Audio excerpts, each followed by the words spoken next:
Welcome back, trainers. So in this video, we're going to be taking a look at Garchomp yet again here, discussing it and going over it thoroughly so you have a good understanding what you should do with your possible Gible candies. Should you evolve a bunch of Garchomps, make 1, 2, or 3, or power them up even for that matter. So in my personal experience, it has worked magnificent going up against electric type Pokemon with pure ground moves. We're also going to be comparing Garchomp to other dragon type Pokemon as well as ground types to see where it does excel, and so you can get the most usability out of yours.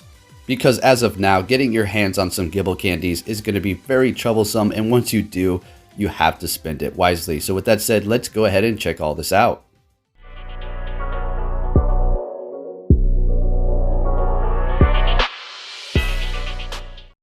Alright, Garchomp is going to be a dual type of dragon and ground. Max CP at 100% IV, 3,962, attack 261, defense 193, and stamina 239.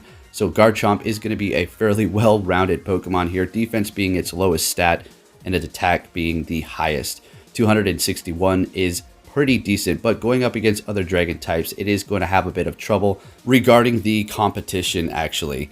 So it is going to be weak to Dragon, Fairy, and extremely weak to Ice, being a dragon and ground type. Then it's going to have a 4 times resistance to electric, and then resisting fire, poison, and rock. So Garchomp is going to mostly be best going up against electric type Pokemon with that massive resistance, so take note of that. So we're over here on Bubblepedia, so we can get a better understanding as to what it can learn for Community Day. So we do see Dual Chop, Dragon Rush, Dragon Claw. I mean, Dragon Claw could find some usability in PvP.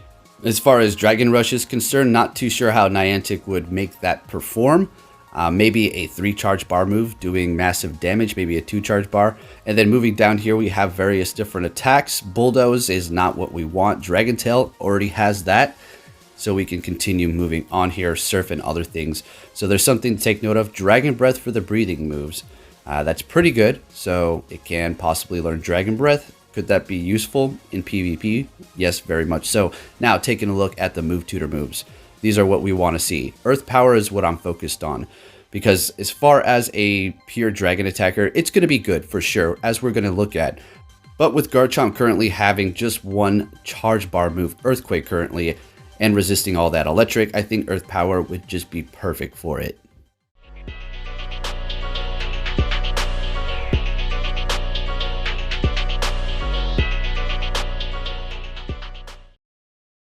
Alright, trainers, so we're over here on GamePress taking a look at the current top meta for dragons. So we do have TDO and DPS. TDO is going to be total damage output, and DPS is going to be damage per second.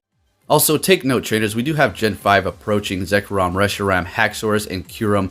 They're going to be wiping the slate clean as far as the dragon type performance. So just take note of that. This list is going to be changing in the future for sure, as far as the new dragon attackers, depending on the moves they do get. So just take note of that. So starting it off at the top, we do have Rayquaza with Dragon Tail and Outrage being the best dragon attacker in Pokemon Go currently. And then we have a couple of duplicates here. So technically Garchomp is going to be the 5th best dragon attacker in Pokemon Go. So if we look at Rayquaza and then move all the way down to Garchomp sitting at 17-1 with that DPS there, then the TDO is actually going to be 630. And then Rayquaza's TDO is going to be 546. So it is going to be able to last a little bit longer in that battle. So just take note of that. They're both going to be extremely weak to ice. And then you have the others in between there. But what I want to focus on is going to be the ground typing for Garchomp. So taking a look at all of the top ground type attackers, we do have Garchomp at the top with Mudshot and Earthquake sitting at 13-9. And then we have Garchomp right behind it with Mudshot and Earthquake, same moveset with 13-6. So if we look at the TDO, how long they can actually last in that battle, it looks like Groudon's going to be lasting a little bit longer there. But when it comes down to going up against an electric type Pokemon, Garchomp will be able to survive a whole lot longer than Groudon, that is for sure.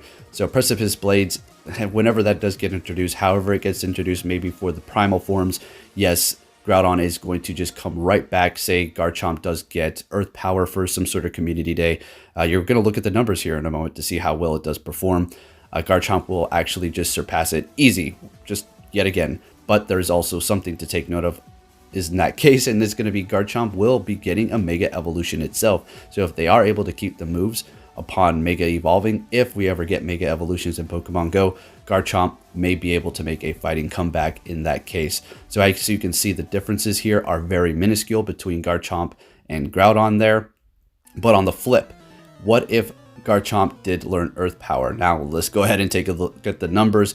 Mudshot and Earth Power for Garchomp sitting at 15.7, and then we have Groudon with Mudshot and Earthquake sitting at 13.9, so it is going to be taking over that #1 spot quite significantly, and that's going to be pretty good for it. So just wanted to show you these numbers here. And now what is the final conclusion, and what should you do with your Garchomps? Well, here's my advice.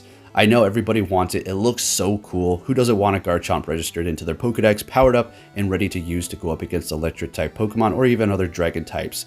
And I say power up maybe one. All right, do one. Have fun with it. And if you have to, all right, go ahead and power up 2, but that should be the maximum for now. Because say a community day does roll around for it, and it so happens to learn Earth Power, it's going to be a whole lot better than it currently is now.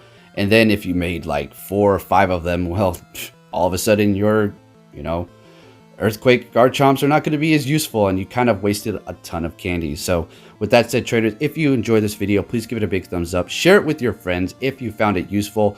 And if they're dying to power up a bunch of Garchomps, maybe you need a little more convincing, show them this video and maybe they'll change their mind.